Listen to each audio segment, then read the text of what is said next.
मैं रीता देवी अपने चैनल पर एक बहुत ही सुंदर सोहर लेकर के आ गई हूँ। प्लीज़ अच्छा लगे तो लाइक और शेयर करना मत भूलिएगा।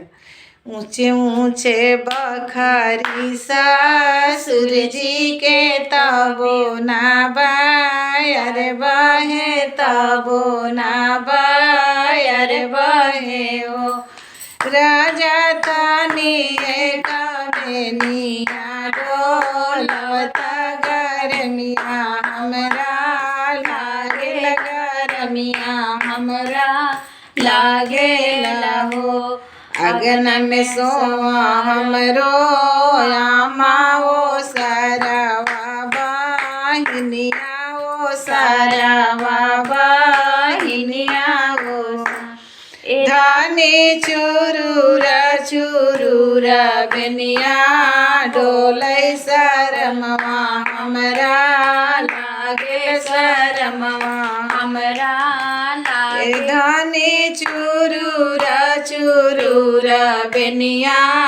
डोलै शरमवा हमरा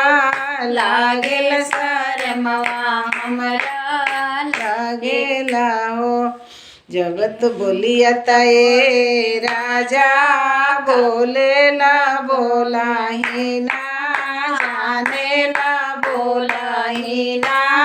जाने ए राजा काहे के लावा लगा मनवा शरमवा तुहरा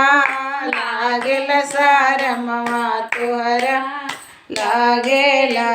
जब हम होई वो माई के बेटी आवारू बाप के बेटी आवारू बाप के बेटी ओए राजा दास पाँचा होरी लाहो वही बोए कहू नाही देवो कहू नाही देवो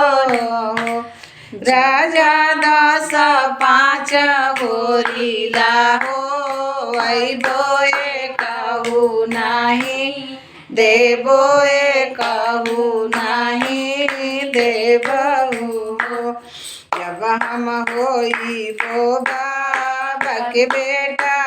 अपने मायरिया बेटा अपने मायरिया बेटा हो धानी से जिया पर नाही धरबो होरिलवा कैसे होई है होरिलवा कैसे